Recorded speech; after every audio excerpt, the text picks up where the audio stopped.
సుమన్ టీవీలో మీ business promotions కోసం ఈ కింది నెంబర్ను సంప్రదించగలరు.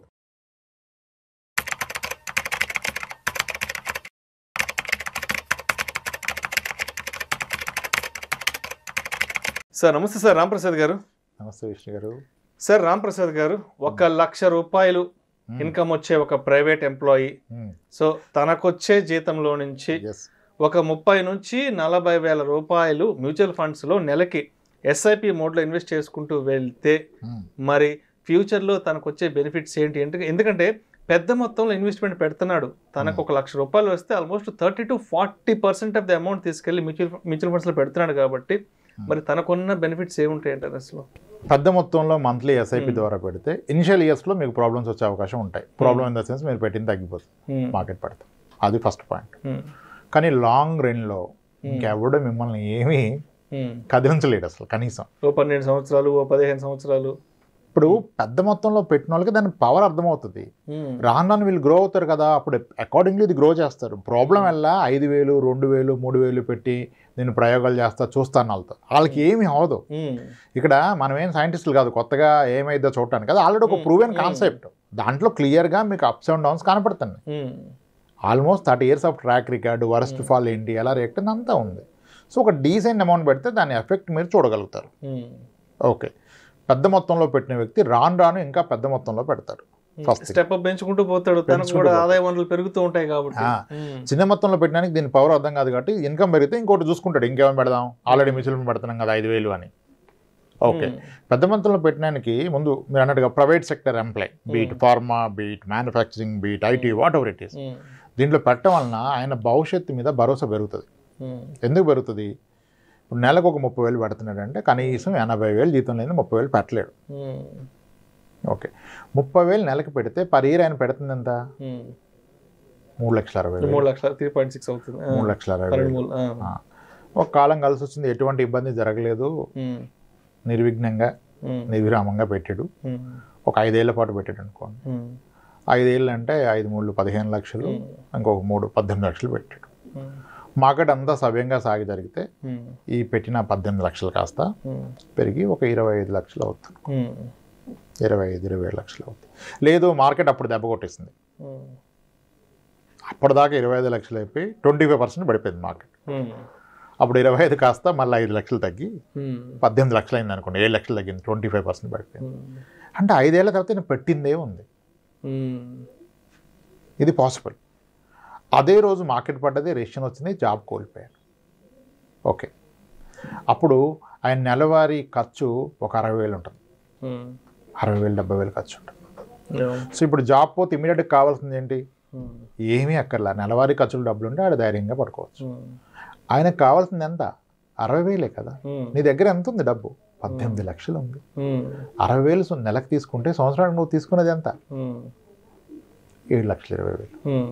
దగ్గర 18 ఉంటే ఇంచుమించుగా 3 ఏళ్ళు బ్రతకగలుగుతావు. జాబు రాకుండా ఎలా బ్రతికోడు అలా.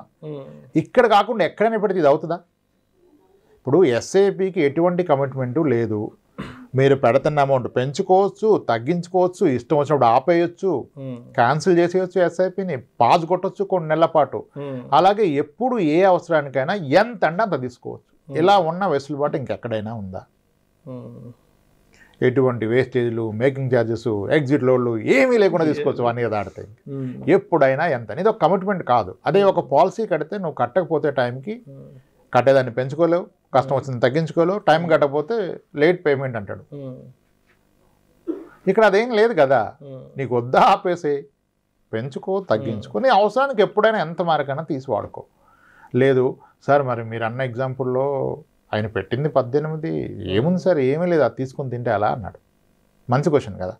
25 లక్షలు అయింది, మళ్ళీ సన్నగా పడిపోయింది, ఇప్పుడు 16 లక్షలు అయింది, పెట్టింది కూడా లేదు, 5 ఏళ్ల పాటు నష్టం వచ్చింది కదా సార్. మరి ఇప్పుడు ఎలా సార్ అంటే, అప్పుడే దానికి ఎగ్నెస్ట్గా లోన్ తీసుకోవచ్చు. లోన్ తీసుకోవడం వల్ల ఏంటి, నువ్వు అస్సల్ని ఏం డిస్టర్బ్ చేయట్లా, దాని మీద లోన్ తీసుకొని వాడుకుంటావు. మార్కెట్ 30% పడ్డాక మోస్ట్లీ అక్కడ నుంచి రికవరీ అయ్యే కదా. 40% పడితే నెక్స్ట్ 1 yearలో అట్లీస్ట్ రికవరీ అయింది కదా. అప్పుడు దాన్ని డిస్టర్బ్ చేయకు, దాన్ని ప్లెడ్జ్ చేసి దానికి ఎగ్నెస్ట్గా లోన్ తీసుకో. లోన్ అని తీసుకోవాలి, 1 yearకి సరిపడా తీసుకో. అది కూడా ఓడీ లోన్ లాగా ఇస్తారు మ్యూచువల్ ఫండ్స్ మీద. ఓడీ లోన్ అంటే ఏంటి? ఓన్లీ ఇంట్రెస్ట్ పే చేయడం. ఇప్పుడు నీకు నెలకి 7 లక్షలు కావాలి కదా, 7.5 లక్షలు తీసుకో. 10% వడ్డీ వేసుకో. అప్పుడు ఏంటి 1 yearలో నువ్వు కట్టాల్సిన వడ్డీ ఒకటే కట్టాలి, అది 70,000. నీ ఖర్చులు 7-20, 8 లక్షలు తీసుకో. అటు వడ్డీ కట్టావు, ఇటు తెలిపి నీలోపు జాబ్ రాదా, ఈలోపు మార్కెట్ రికవర్ అవుద్దా, అది కూడా. ఇంకా టెన్షన్ ఎక్కడ లైఫ్లో? టెన్షన్ విల్ ఓన్లీ కమ్ నీ లైవ్లీహుడ్ కంటూ ఒక లిక్విడ్ ఎసెట్ లేకపోతేనే లైఫ్లో ప్రాబ్లం వస్తుంది. అది ఉన్నప్పుడు ప్రాబ్లం రాదు. ఇదే పని మ్యూచువల్ ఫండ్స్ కాదు, గోల్డ్ కొనుక్కున్న ప్రాబ్లం రాదు. ఈ ఫ్యూచర్స్ అన్ని గోల్డ్ ఉంటాయి, లిక్విడిటీ త్వరగా అవుతుంది కాబట్టి. కానీ ఇక్కడ మీ క్వశ్చన్ మ్యూచువల్ ఫండ్స్లో ఏంటంటే దీనికి పొటెన్షియల్ ఆఫ్ గ్రోత్ ఎక్కువ.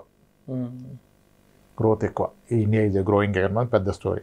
మళ్ళీ ఇంకా చాలా ఉంటాయి, మైక్రోలు పొటెన్షియల్. ఇవన్నీ వదిలేస్తే మీరు ఎలా చూసినా GDP plus inflation is suppose to be the average equity earning అంటారు. Average corporate earning is GDP plus inflation. India GDP 7, inflation ఎంత కొట్టినా 6 ఉంటుంది. 7 + 6 is 13 ఎక్కడికి పోదు. మీరు మంచి ఫండ్ హౌస్లో పెడితే ఇంకో 2-3% ఆల్ఫా ఇస్తాడు ఫండ్ మేనేజర్. లాంగ్ రేంజ్లో 12-13 ఎక్కడికి పోదు. అండ్ అది ఎంత వస్తుందని కాకుండా ప్రతి అవసరానికి ఆదుకుంటుంది. ఇలా ఆదుకునేది ఇంకేమన్నా ఉందా? ఉంటే చెప్పండి. అంటే మళ్ళీ మొత్తం మ్యూచువల్ ఫండ్ అయినా సార్ మీరు చెప్తున్నారు ఏమన్నా అయిపోతే మొత్తం ఒక దాంట్లో పెడితే రిస్క్ కదంటే, నువ్వు మొత్తం అంటే ఎంత పెడుతున్నావు? నీకున్న ఇల్లు ఉంది కదా 60 లక్షలు, నీకున్న స్థలం ఉంది కదా, ఇది ఎంత పెట్టి నువ్వు పెట్టింది 20-30 లక్షలే కదా. అలా కాదు. మ్యూచువల్ ఫండ్ ఏం జస్ట్ ఒక దాంట్లో కాదు కదా. ఒక ఫండ్లోకి వెళ్ళి మీరు పోర్ట్ఫోలియో చూస్తే ఎన్ని ఉంటాయి దాంట్లో. ఒక హైబ్రిడ్ ఫండ్ పెడితే 10-11% గవర్నమెంట్ బాండ్స్ ఉంటాయి, కమోడిటీస్ ఉంటాయి, REITs రియల్ ఎస్టేట్లు ఉంటాయి, ఈక్విటీ స్టాక్స్ ఉంటాయి. It is again diversifying, it's not in one. ఏం చెప్పాలంటే ఒక వన్ అసెట్ క్లాస్ కాదు, ఇది ఒక బిజినెస్ కాదు కదా.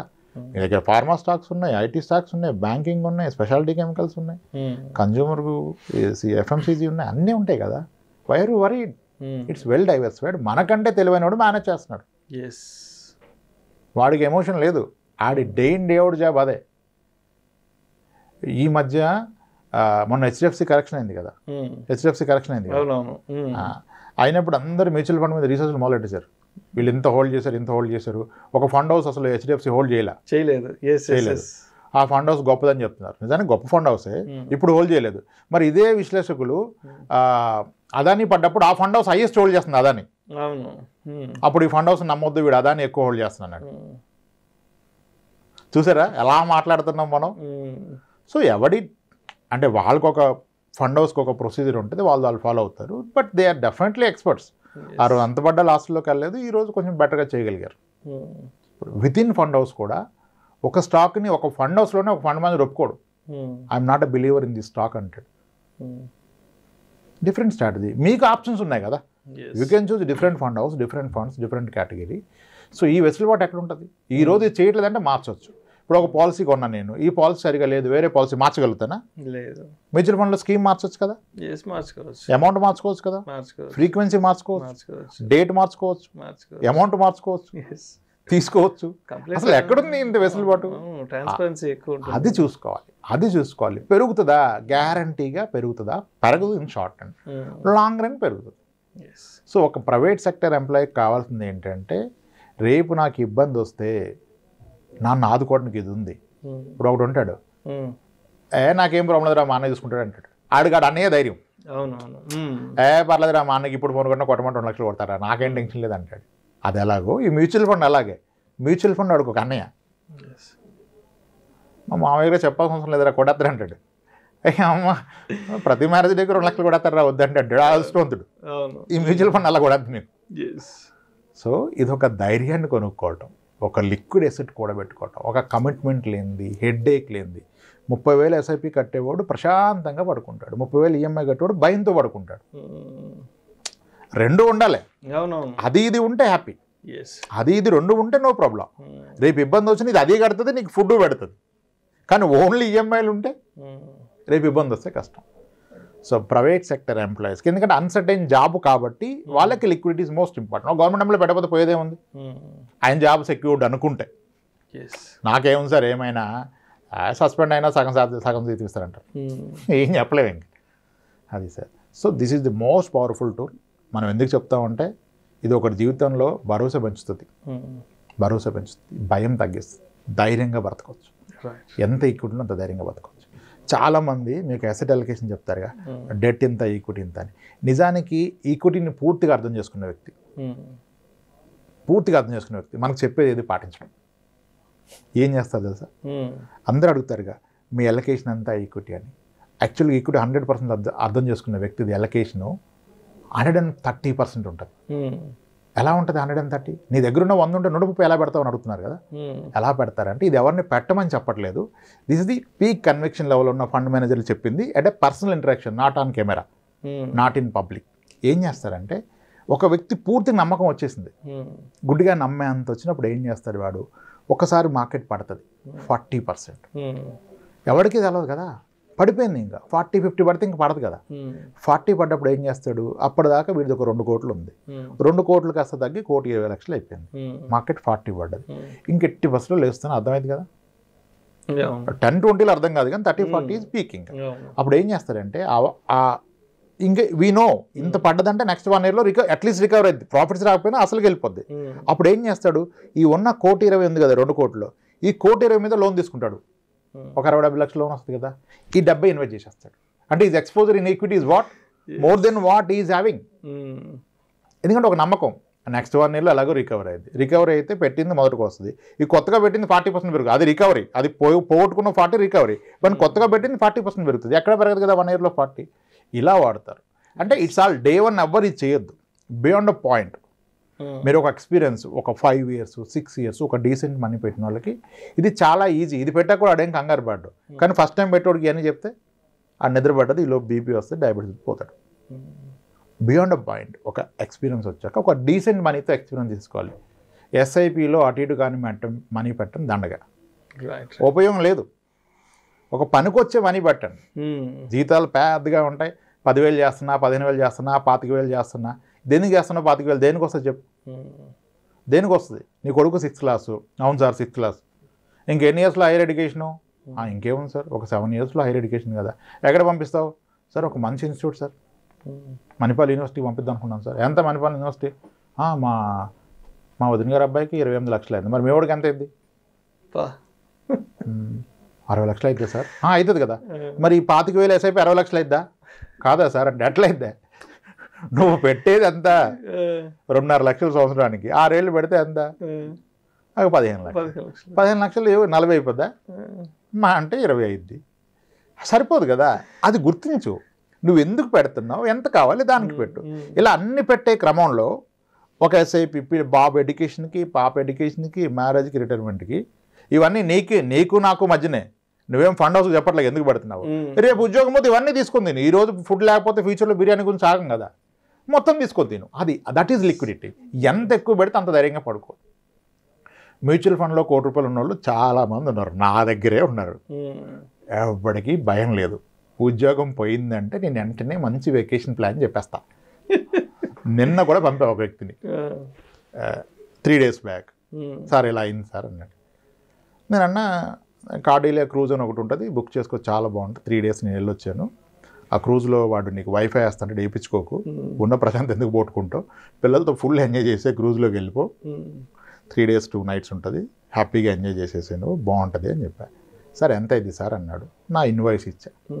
ఎంతో లేదు సార్, చాలా తక్కువ. అంతేనా సార్? అంతే, ప్రశాంతంగా 3 రోజులు తర్వాత ఆలోచిద్దామన్నా.